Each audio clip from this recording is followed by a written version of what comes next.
పరిస్థితి బాలేనప్పుడు ఒక అడుగు తగ్గాలి. ఇదంతా నువ్వు చేసుకుందే కదా లేఖ్య. ఎవరో నీ జీవితాన్ని నాశనం చేయలేదుగా.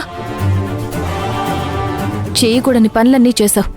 ఇప్పుడేమో బావంటే నాకు ప్రాణం, బావ లేకుండా నేను బతకలేను అంటున్నావు. సరే, కలిసి బతకడానికి నేనొక దారి ఏర్పాటు చేస్తానంటే నువ్వు నాకు సహకరిస్తున్నావా? లేదు కదా. నీ ఇష్టానికి నువ్వు ఎవరితో పడితే వాళ్ళతో గొడవలు పడుతున్నావు. నువ్వు ఎవరితో ఏం మాట్లాడినా భరిస్తాను, కానీ వదిన విషయంలో ఏదైనా మాట్లాడితే మాత్రం ఎవ్వరూ సహించరు. అయినా ఆవిడ్ని పట్టుకుని నువ్వు అలా ఎలా మాట్లాడావు? నాకిలా చెప్పడం ఇష్టం లేదు అన్నావు. అంతవరకే మాట్లాడాలి. బిడ్డలు పుట్టరని, అదని ఇదని ఏం అవసరం నీకు? చివరిసారిగా చెప్తున్నానా లేఖ్య, అవతల పరిహారం కోసం ఏర్కాడ్కి వెళ్ళాలి. బావగారి పక్కన నువ్వు కంపల్సరీగా ఉండాలి. మనం నలుగురం కలిసే ఆ పరిహారం జరిపించాలి. ఇలాంటి టైంలో నువ్వు గొడవలు పెట్టుకుంటే బావగారి కోపం ఇంకా పెరిగిపోతుంది.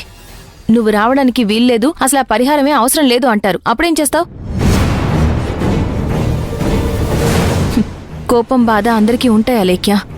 కానీ వాటిని ప్రదర్శించడానికి ఒక సందర్భం ఉంటుంది. ఎక్కడ పడితే అక్కడ, ఎప్పుడు పడితే అప్పుడు ఇష్టానికి మాట్లాడకూడదు.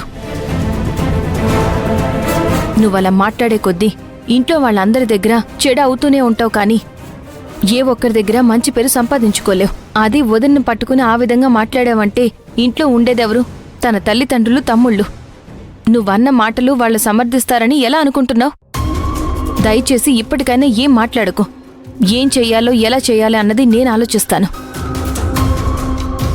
బావగారికి నువ్వు ఎలాగోలాగా దగ్గర అయ్యేలా నేను చేస్తాను. బావగారంటే నీకెంత ఇష్టమో నాకు తెలుసు. ఆయనకి నువ్వంటే ఎంతో ప్రేమ ఉంది కాబట్టి గతంలో నువ్వు ఎన్ని తప్పులు చేసినా క్షమిస్తూ వచ్చారు. కానీ ఈసారి బిడ్డ విషయం అయ్యేసరికి తను తట్టుకోలేకపోతున్నారు. ఇష్టమైన వాళ్ళు మోసాల్ని ఏ మగాడు భరించలేడు. నువ్వు చేసిన పెద్ద తప్పు అదే. అంత పెద్ద ద్రోహం చేసిన తర్వాత దాన్ని క్షమించి ఆయన నీకు దగ్గర కావాలంటే కొంచెం సమయం పడుతుంది. ఆయన గాయం మారటానికి, ఆయన మనసు మార్చటానికి నువ్వు ప్రయత్నించాలి. నీ ఇష్టానికి నువ్వు మాట్లాడేస్తే ఇదిగో ఇలాగే ఉంటుంది. ఈ ఇంటి పెద్ద కోడలివి నువ్వు. ఈరోజు నీ ఇంట్లో నువ్వే పరాయిదానిలాగా బతుకుతున్నావంటే కారణమెవరు? నువ్వే. అందుకే చెప్తున్నాను, ఏం మాట్లాడకుండా పద్ధతిగా ఉండు. వీలైనంతవరకు బావగారికి దగ్గర అవడానికి ప్రయత్నించు. అంతేకాని మళ్ళీ ఇలా ఎవరితోనూ గొడవలు పడద్దు. నేను చెప్పాల్సింది చెప్పాను. లేదు నేను ఇలాగే ప్రవర్తిస్తాను అంటే నీ కర్మ, నేనేం చేయలేను.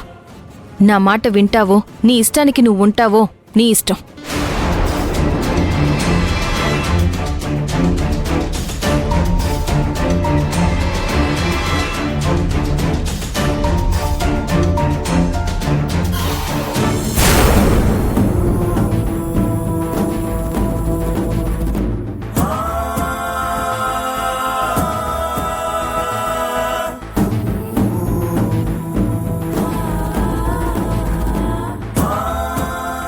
ఏంటన్నయ్యా మీరు?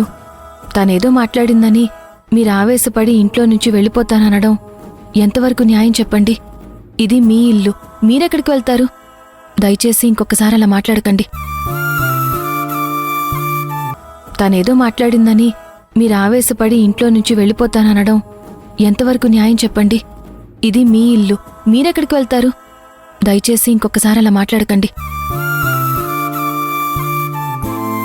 ఆయన అనడం కాదు భూమి, నేనే అంటున్నాను. ఎప్పుడు ఆయన వెళ్దామంటే నేనే ఆపేదాన్ని. కానీ ఆ అలైకి అన్న మాటలు విన్నాక నాకు ఒక్క క్షణం కూడా ఈ ఇంట్లో ఉండాలనిపించట్లేదు.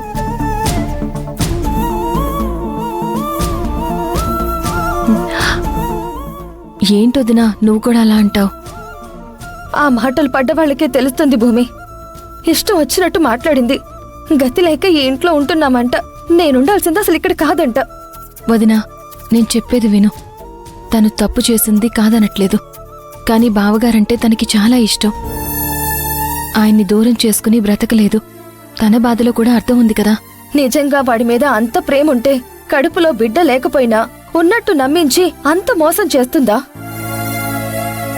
హ, వాడికి అంత గుండె కొత్త మిగులుస్తుందా? నీ మీద కోపం ఉండొచ్చు, నా మీద కోపం ఉండొచ్చు. వాడేం పాపం చేశాడని వాడిని అంతగా బాధ పెట్టింది? హ, ఇంకా వాడి మీద ఏం ప్రేమ ఉన్నట్టు? ఆ ప్రేమను నమ్మి ఇంకా తనని ఇంట్లో ఎలా ఉండనివ్వాలి? అలా అని ఉన్న పళ్ళంగా తనని దూరం చేస్తే ఎలా వదినా? వాళ్ళు బయటున్నారు, బాధపడుతున్నారనే కదా మీరా రోజు ఇంట్లోకి తీసుకొచ్చి పెట్టుకున్నారు. అదే మేం చేసిన తప్పు. ఎన్ననుకున్నా బావగారు తనని ప్రేమించి పెళ్లి చేసుకున్నారు కదా. అవునమ్మా, నువ్వు చెప్పేది నిజమే.